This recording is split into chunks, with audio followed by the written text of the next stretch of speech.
बिस्मिल्लाहिर्रहमानिर्रहीम। स्टूडेंट, उम्मीद है आप लोग खैरियत से होंगे। तो व्यूअर्स, हमने एक्सरसाइज 2.2 के कंसेप्ट बहुत डिटेल से किए, एग्जाम्पल से भी आपको मैंने समझाने की कोशिश की है। तो अभी हम आते हैं एक्सरसाइज 2.2 की तरफ। उसका एक्सरसाइज शुरू कर लेते हैं।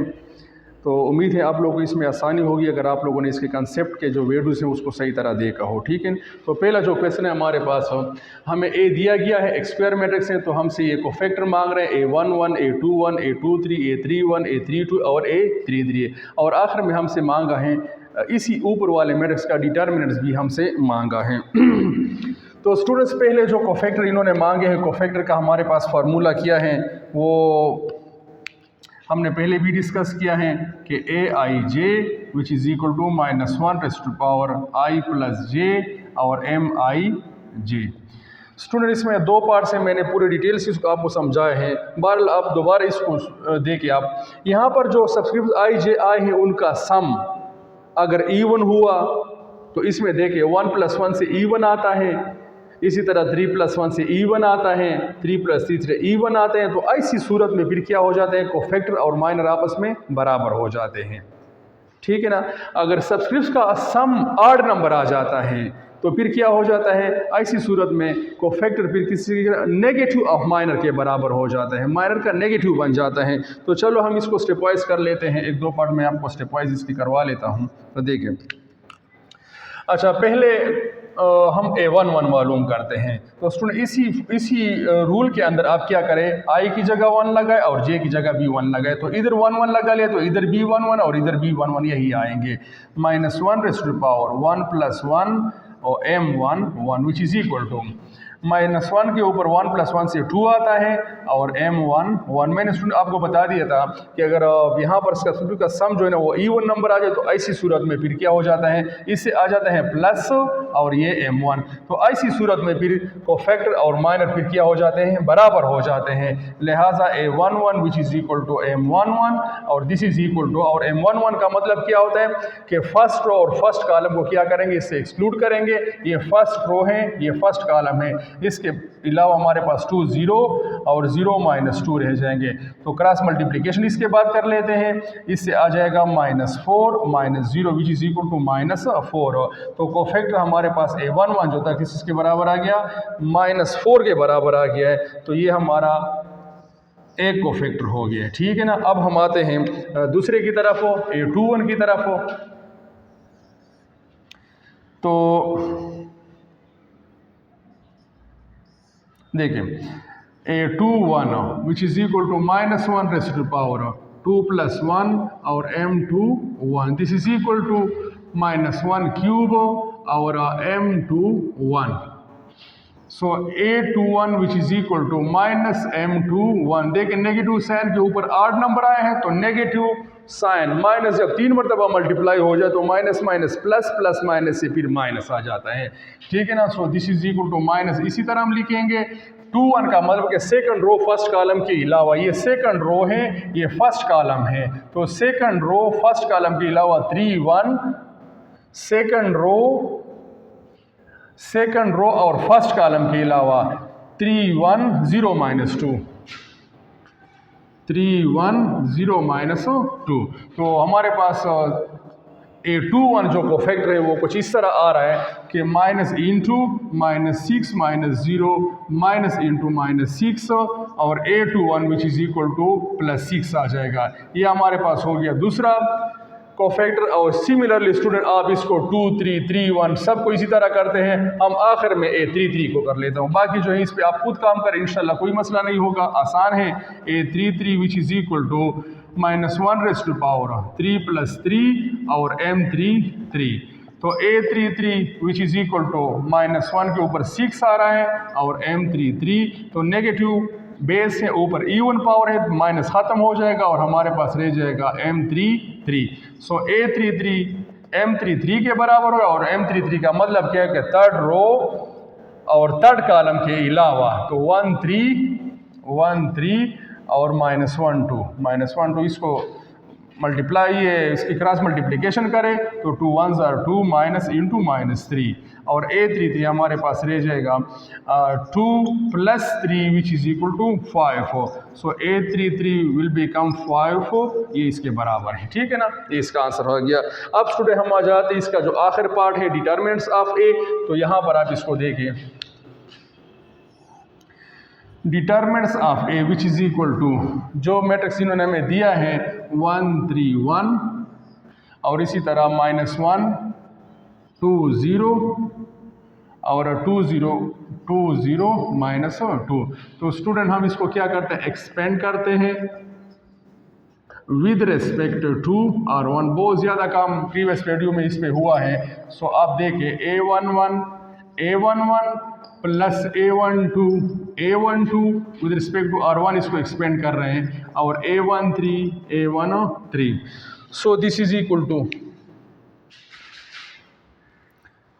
हमारे पास जो इसके a11 a12 और a13 आ रहे हैं वो इस तरह हैं कि विच इज़ इक्वल टू a11 किस चीज़ के बराबर है, 1 के बराबर है, बाकी a11 m11 के बराबर हो जाएगा। साइन में माइनस लगा लेता हूँ क्योंकि यहाँ पर हमारे पास 1 + 2 से 3 आ रहा है कोफैक्टर में, तो 3 आ रहा है तो नेगेटिव साइन के ऊपर 3 जब आएगा तो नेगेटिव साइन बाहर आएगा और ये हो जाएगा 3 m12 और प्लस a13 1 के बराबर है और m13 3 है।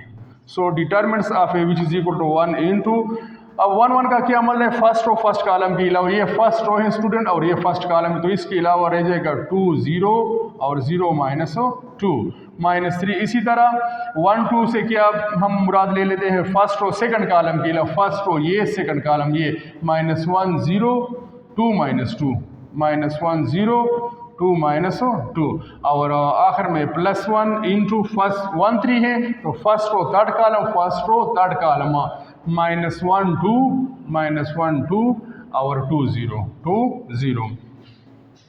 तो अब यहाँ पर आप देखें determinants of A which is equal to 1 into -4 -0 -3 into minus minus plus हो जाएगा 2 -0 और +1 इंटू 0 1 से 0 -1 और 0 के मल्टीप्लिकेशन 0 आ जाएगा, -2 2 0 इन दोनों से 4 आएगा। तो determinants of A which is equal to 1 into -4 -3 into 2 +1 into -4। Determinants of A which is equal to -4 -6 -4। So determinants of A which is equal to -14। तो स्टूडेंट ये आ गया है जो इन्होंने हमें मैट्रिक्स दिया था स्क्वायर मैट्रिक्स, उसका क्या गया, उसका डिटरमिनेंट्स हमारे पास आ गया जो कि -14 के बराबर है। ठीक है, अब स्टूडेंट हम आते हैं क्वेश्चन नंबर 2 की तरफ। तो क्वेश्चन नंबर 2 में इन्होंने लिखा है कि without evaluating states the reason for the following equalities. तो स्टूडेंट इसमें हमने इसको एक्सपेंड नहीं करना है, हमने क्या करना है विदाउट सॉल्यूशन, ठीक है ना, सॉल्यूशन के बगैर, यानी कि हमने डिटरमिनेंट्स मालूम नहीं करना है। मतलब है कि प्रॉपर्टी के बेस पर हमने क्या करना है, इसको बताना है कि ये क्या है, इसका ये जो राइट हैंड साइड है ये 0 क्यों आया है। तो स्टूडेंट आप यहाँ पर देख सकते हैं कि इस मैट्रिक्स में ये स्क्वायर मैट्रिक्स है, इसमें ये कॉलम नंबर 3 को अगर आप देखें, कॉलम नंबर 3 को ये देखें, ये मुकम्मल किस के बराबर है, मुकम्मल कॉलम नंबर 3 0 है। और स्टूडेंट आपको याद होगा हमने एक प्रॉपर्टी पढ़ी थी कि अगर किसी भी स्क्वायर मैट्रिक्स में एक पूरा रो, ठीक है ना, और या पूरा जो कॉलम है ये अगर 0 हुआ तो फिर इसका क्या होगा, डिटरमिनेंट्स हमारे पास क्या आ जाएगा, 0 आ जाएगा। इसको मैंने with the base of example आपको वेरीफाई करवाया था, इसका एग्जांपल हमने किया है और हमने यहाँ पर इन्होंने हमें कहा कि आपने सोल्यूशन नहीं करनी है, सिर्फ रीज़न बताना है। तो रीज़न के लिए हमने सिर्फ क्या करना है सोल्यूशन में स्टूडेंट ये बस कंसेप्चुअल क्वेश्चन, छोटे छोटे क्वेश्चन है, आप लोगों ने सिर्फ ये बताना है कि since C3 is equal to 0, ठीक है ना। इसमें क्या है, इसमें C3 कॉलम नंबर 3 चूँकि 0 आ गया है, और हमने एक प्रॉपर्टी में पढ़ा था कि अगर किसी भी मैट्रिक्स में किया है एक पूरा कॉलम या पूरा रो 0 हुआ तो उसका डिटरमिनेंट्स क्या हो जाएगा, वो 0 हो जाएगा। सो इसका डिटरमिनेंट्स क्या हो जाएगा, 0 हो जाएगा, और इसका फिर राइट हैंड साइड बन जाएगा। ठीक है ना। अच्छा, इसका जो पार्ट नंबर 2 है, प्रॉपर्टी नंबर 2 को, ये इसमें एक प्रॉपर्टी यूज़ हो रही है यहाँ पर। आप देखें जो डिटरमिनेंट्स आपको नज़र आ रहा है, इसमें हमारे पास जो प्रॉपर्टी थे 7 प्रॉपर्टी हमने पढ़े, एक प्रॉपर्टी यहाँ पर क्या होते हैं, इसको सेटिस्फाई नहीं करता है। ठीक है ना। लेकिन अगर हम इसमें कुछ कॉमन ले लें, उधर हमें बताया गया कि इसका आंसर क्या है, 0 आ रहा है। तो 0 का जो आंसर था प्रॉपर्टी में, आप लोगों ने 2 प्रॉपर्टी हमारे पास ऐसी प्रॉपर्टी थी कि अगर किसी भी स्क्वायर मैट्रिक्स में एक पूरा कॉलम या एक पूरा कॉलम रो 0 हुआ तो उसका डिटरमिनेंट फिर 0 आ जाएगा। और दूसरी प्रॉपर्टी हमने ये पढ़ी थी कि अगर किसी भी स्क्वायर मैट्रिक्स में 2 रो या 2 कॉलम आइडेंटिकल हुए, सेम हुए, तब इसका डिटरमिनेंट क्या आएगा, 0 आएगा। तो स्टूडेंट ये बात जहन में रखे कि हमने इन्हीं 2 प्रॉपर्टी को क्या करना है, इसके अंदर लाना है। बात की समझ आ रहा है, क्योंकि 0 जो डिटरमिनेंट्स आ रहा है ना, वो 2 प्रॉपर्टी के बेस पे आ रहा है। एक ये प्रॉपर्टी है जिसमें कोई कॉलम या कोई रो 0 हो, दूसरी वो प्रॉपर्टी है जिसमें क्या है, 2 रो बराबर हो या 2 कॉलम बराबर हो। तो आइए देखते हैं इसका जो डिटरमिनेंट 0 आ गया है तो किस तरह आया है, सोल्यूशन को देखें। अच्छा, इसमें आप अगर देखें रो नंबर 2 को, तो रो नंबर 2 से हम कॉमन ले सकते हैं किस चीज़ को, -4 को। देख लेते हैं, कॉलम नंबर 1 इसी तरह लिखे, रो नंबर 1 इसी तरह लिख लिया, और रो नंबर 2 को भी हमने इसी तरह लिख लिया है। तो यहाँ पर हम लिख लेते हैं taking -4 common from row number 2, या taking -4 common from row number 2, यानी रो नंबर 2 से हमने क्या किया, -4 को कॉमन ले लिया। तो हमारे पास क्या आ जाता है, एक तो साइन चेंज हो जाएंगे, ये -8 है तो ये क्या हो जाएगा, जब 4 कॉमन ले लिया -4 तो यहाँ पर रह जाएगा 2। 4 हमने लिया है तो -1 रह जाएगा, ये पूरा माइनस लिया और 4 3 12, 4 तो लिया तो यहाँ पर क्या हो जाएगा, 3 रह जाएगा। अब स्टूडेंट अगर आप इसको देखें तो इसमें मैंने अभी इससे पहले जो प्रॉपर्टी आपको बता दी है कि डिटरमिनेंट्स 0 2 वजूहात की बिना पर आ सकते हैं, 2 प्रॉपर्टीज़ के बेस पर आ सकता है, या इसमें 2 आइडेंटिकल रो या 2 आइडेंटिकल कॉलम हुए, या फिर पूरा रो या पूरा कॉलम इसमें 0 हुआ। तो इसमें अगर आप स्टूडेंट देखें R2 को और R3 को अगर आप देखें, 2 - 1 2 - 1 3 2 - 1 3, तो फिर हम लिख सकते हैं कि देखिए आप -4, और यहाँ पर इसकी जगह, इस पूरे की जगह क्या लिखेंगे, हम 0 लिख लेंगे, और आंसर हमारे पास आ जाएगा 0 राइट हैंड साइड। रीज़न क्या लिखेंगे, रीज़न ये लिखेंगे कि इस फॉर्म में हमारे पास R2 और R3 आपस में क्या है, बराबर हैं, यही इसका रीज़न है। हमने सिर्फ किया, इसको हमने एक्सपेंड नहीं किया है, इसकी डिटरमिनेंट्स हमने मालूम नहीं किए, सिर्फ हमने -4 कॉमन ले लिया, और फिर देखते ही देखते हमारे पास इसे क्या हो गए, 2 रो बराबर आ गए, 2 रो बराबर आ गए। तो इसकी प्रॉपर्टी हमारे पास मौजूद है कि अगर किसी भी स्क्वायर मैट्रिक्स में 2 रो या 2 कॉलम बराबर हुए तो इसका डिटरमिनेंट्स फिर क्या होगा, 0 होगा। लिहाजा हमारे पास -4 यही है इस पूरे की जगह। अगर आप इसको एक्सपेंड भी करें ना, रफ में चेक करना चाहे तो चेक भी कर सकते हैं इसका, लेकिन यहाँ पर इन्होंने कहा कि विदाउट सोल्यूशन आप लोगों ने क्या करना है, इसको एक्सपेंड नहीं करना है। तो हमारे पास प्रॉपर्टी के बेस पर इसका 0 आ रहा है, तो 0 multiply by something will be equal to 0, और ये इसका राइट हैंड साइड हो गया। अच्छा स्टूडेंट, आते हैं पार्ट नंबर 3 की तरफ। हो तो पार्ट नंबर 3 में आपको ये मैट्रिक्स और वो मैट्रिक्स, सारी 2 डिटरमिनेंट्स आपको बराबर दिए गए हैं, ये डिटरमिनेंट्स और ये डिटरमिनेंट्स, ये बराबर है। क्यों बराबर है, तो बराबरी की हमने 2 प्रॉपर्टीज पढ़ी। एक तो ये प्रॉपर्टी पढ़ी है कि अगर किसी भी डिटरमिनेंट्स का ट्रांसपोज ले ले, ट्रांसपोज हो, तो इसके बेस पर दोनों का क्या होगा, डिटरमिनेंट्स बराबर होगा। किसी भी ओरिजिनल मैट्रिक्स का और इसके ट्रांसपोज का डिटरमिनेंट्स बराबर होगा। एक तो ये प्रॉपर्टी हमने पढ़ी है, तो देख लेते हैं कि एक दूसरे का ट्रांसपोज है कि नहीं है। देखिए ये 1 3 - 2 फर्स्ट रो है, और ये देखिए 1 3 - 2 ये यहाँ पर फर्स्ट कॉलम बन गया है, ठीक है ना। ये दूसरा रो देखिए 3 - 1 1 सेकंड रो है, 3 माइनस 1 1, यहाँ पर सेकंड कॉलम बन गया है। ये देखिए 2 1 4 थर्ड रो है, ये यहाँ पर थर्ड कॉलम बन गया है। दूसरे साइड से देखिए, यहाँ पर देखिए क्लियर हो गया है कि ये दोनों एक दूसरे के ट्रांसपोज हैं। समझ आ रही ना बात हम, या इस तरह करके इस मैट्रिक्स का ये ट्रांसपोज है, ठीक है ना। तो दूसरी तरफ से अगर आप इसको कॉलम से चेक करना चाहिए, ये देखिए फर्स्ट कॉलम है 1 3 2 और ये देखिए 1 3 2 यहाँ पर फर्स्ट रो बन गया है। ये 3 माइनस 1 1 यहाँ पर सेकंड कॉलम है, ये 3 माइनस 1 1 इधर सेकंड रो बन गया है। ये माइनस 2 1 4 यहाँ पर थर्ड कॉलम है और ये यहाँ पर थर्ड रो बन गया। तो इसी को तो ट्रांसपोज कहते हैं, ठीक है ना। लिहाजा हम कह सकते हैं यहाँ पर कि since we know that determinants of A is equal to determinants of A transpose, बस ये बराबर है तो हमारे पास प्रॉपर्टी मौजूद है कि किसी भी ओरिजिनल मैट्रिक्स का अपने ट्रांसपोज के जो ओरिजिनल मैट्रिक्स का ट्रांसपोज ये डिटरमिनेंट जो होता है ये अपने ही ट्रांसपोज के बराबर होगा। लिहाजा ये दोनों मैट्रिक्स एक दूसरे के ट्रांसपोज है तो इसके डिटरमिनेंट ज़ाहिर बात है कि ये क्या है, बराबर होंगे। तो यही है इसका रीज़न है, ठीक है ना। अच्छा स्टूडेंट, अब हम आते हैं क्वेश्चन नंबर 2 का जो पार्ट नंबर 4 है उसकी तरफ आते हैं। तो स्टूडेंट यहाँ पर आपको नज़र आ रहा है, यहाँ पर आप लोगों ने ज़रा प्रैक्टिस करनी है, प्रॉपर्टी को आप लोगों ने सही तरह देखना है, उसकी प्रैक्टिस करनी है, फिर पता चल जाता है कि ये क्यों बराबर है और ये क्यों इसके बराबर है, ठीक है ना। तो ये हमारे पास एक मैट्रिक्स है, उन्होंने यहाँ पर आपको इसका एक आंसर दिया कि ये इसके बराबर क्यों है, रीज़न आपसे मांगा है। तो स्टूडेंट अगर आप इसको देखें, ये देखिए 3 1 2 फर्स्ट कॉलम है और यहाँ पर भी इस 3 को फिलहाल आप छोड़ दें, ठीक है ना। 3 1 2 पहला कॉलम, 3 1 2 इसका मतलब कि कॉलम नंबर 1 में चेंज नहीं हुआ है, ठीक है ना। दोबारा देखें 2 1 4 है और यहाँ पर भी 2 1 4 है, तो इसका मतलब कि कॉलम नंबर 2 में भी चेंज नहीं हुआ है। तो अब देखते आते हैं कॉलम नंबर 3 की तरफ। देखिए कॉलम नंबर 3 में चेंज नज़र आ रहा है आप लोगों को, ये देखिए 0। इसको स्टूडेंट आप लोग इस तरह सीखोगे, इसका कोई ये मेथड नहीं है, बार कॉमन लेंगे कुछ इस तरह छोटे छोटे स्टेप्स इसमें होते हैं। तो सारा जो चेंज है ना वो कॉलम नंबर 3 में है।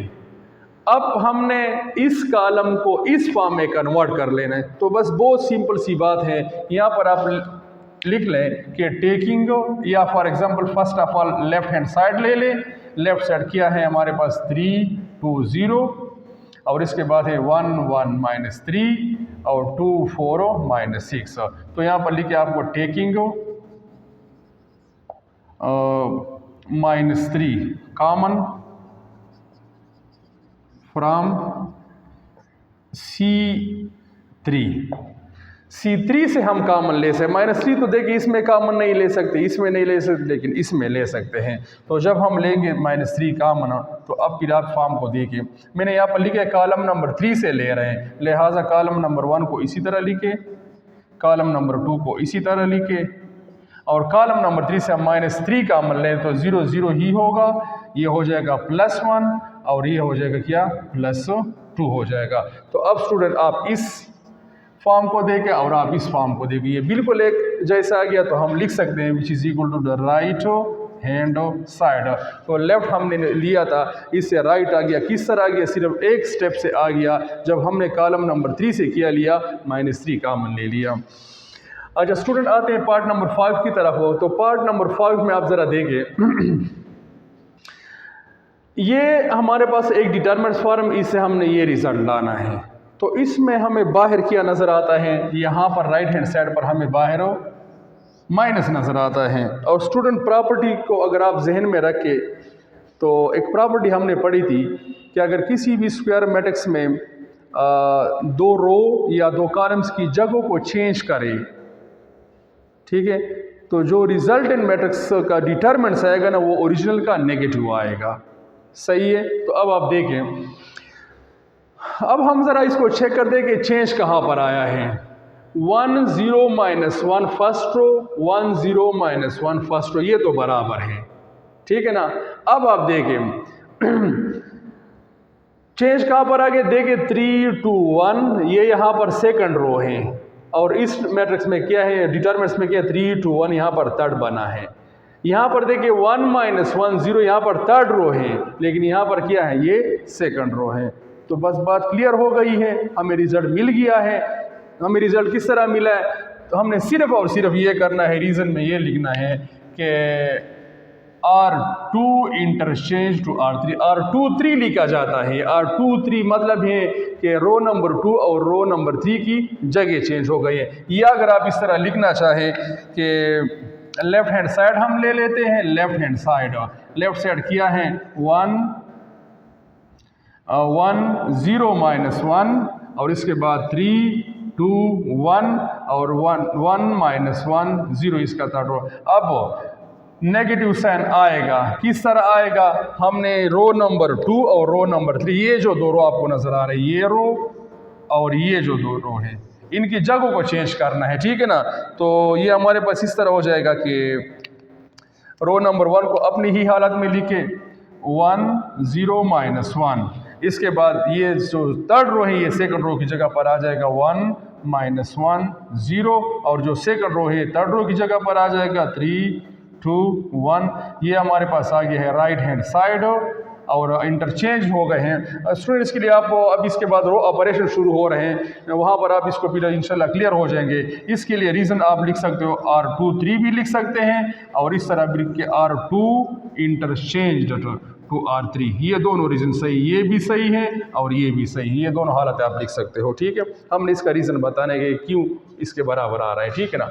अच्छा, अब हम आते हैं पार्ट नंबर 6 की तरफ, जो गालिबन इसका आखिरी पार्ट है, पार्ट नंबर 6 इसका आखिरी पार्ट है इस क्वेश्चन नंबर 2 का। स्टूडेंट इसमें आप देखें,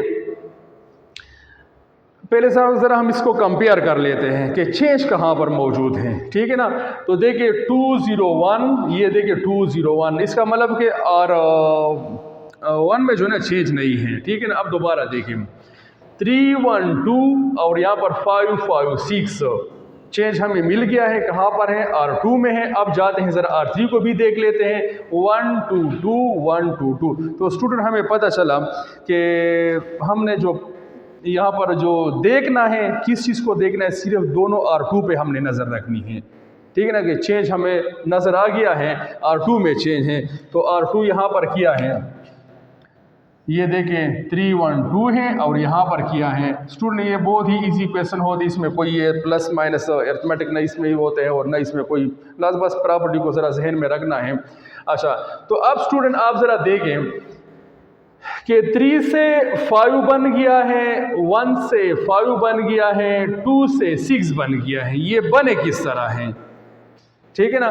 तो देखिए ये जो चेंज आ रहे हैं इस तरह आ रहे हैं कि आप वैसे अंदाज़ा करें कि अगर इस 1 को हम 2 से मल्टीप्लाई करें, इस 1 को 2 से मल्टीप्लाई करें और फिर इससे आता है 2 1s are 2 और फिर इस 3 में प्लस करें, ठीक है ना। तो इसका मतलब तो ये होगा कि इससे फिर इस तरह है कि ये 1 कहाँ पर है, ये तो R3 में है। तो इसका मतलब तो ये हो गया कि आपने R3 को 2 से मल्टीप्लाई किया है, क्योंकि 1 किसका एलिमेंट है, R3 का एलिमेंट है। इसी तरह दोबारा देखें, इस 2 को 2 से मल्टीप्लाई करें तो क्या बनता है, 2 2s are 4 आता है, और फिर इस 1 के साथ प्लस करें तो 4 + 1 से क्या आता है, 5 आता है। आखिर में देखें दोबारा, इस 2 को आप क्या करें, 2 से मल्टीप्लाई करें, 2 2s are 4 आता है, और फिर इस 2 से प्लस करें तो 4 + 2 से क्या आता है, 6 आता है। ये तो हमें इसका हल मिल गया है। हमने किया क्या कि देखें ये आया किस तरह है, ये 2R3 है, यानी कि रो 3 को 2 से जब मल्टीप्लाई करें और फिर क्या करें, इसको इसके साथ प्लस करें, ये तो कहाँ पर ये लिखे ये एलिमेंट, ये किसके एलिमेंट है, ये R2 के एलिमेंट हैं। तो स्टूडेंट जब ये फार्मूला आप अप्लाई करोगे, ये फार्मूला, ठीक है ना, तो फिर क्या बनेगा, तो फिर इस मैट्रिक्स से ये मैट्रिक्स आया, ये सारे इस डिटरमिनेंट से ये डिटरमिनेंट्स आएगा। चेंज किस तरह हुआ है, दोबारा मैं बता रहा हूँ कि R2 में चेंज नज़र आया हमें, 3 1 2 है, यहाँ पर 5 4 5 6, बाकी R1 और R3 दोनों में क्या है, बराबर हैं। तो ये चेंज आया किस तरह, ये इस तरह स्टूडेंट आया है कि आप क्या करें, इस R3 को क्या करें, 2 से मल्टीप्लाई करें। तो देखिए 2 1s are 2, 2 2s are 4, 2 2s are 4, और फिर ये प्रोडक्ट जो है ना इसको इसके साथ करस्पॉन्डिंग के साथ प्लस करें। इधर 2 1s are 2 आए तो इसको जब 3 के साथ प्लस करेंगे, ये 3 कहाँ पर है, R2 में, यहाँ पर मैंने R2 लिखा है, तो 3 + 2 से आता है ये 5, इसको आप लोगों ने 2 से मल्टीप्लाई किया, 2 2s are 4, 4 प्लस इस 1 से आता है 5, इस 2 को आपने 2 से मल्टीप्लाई किया, 2 2s are 4, और फिर इसके साथ प्लस किया है तो इससे आया है 6। तो रीज़न हमने लिख लिया है। तो रीज़न इसका टोटली यही रीज़न है कि R3 को आप क्या करें, 2 से मल्टीप्लाई करें और फिर करस्पॉन्डिंग R2 के साथ इसको प्लस करें, तो फिर क्या आ जाएगा इसका ये रिजल्टेंट जो चेंज आया है ये आपको फिर यहाँ पर मिल जाएगा। ठीक है ना। तो अब हम आते हैं पार्ट नंबर, अच्छा, तो स्टूडेंट एक्सरसाइज 2.2 की ये शुरू के 2 क्वेश्चन इंशाल्लाह उम्मीद है आपको समझ आ गए होंगे। अब इसके बाकी जो क्वेश्चन है 3 और 4 और जो फार्दर इसके क्वेश्चन आ रहे हैं उसको इंशाल्लाह आप लोगों ने फिर अगले वीडियो में इसको क्या करना है, देखना है। ठीक है ना। ओके, अल्लाह हाफिज़।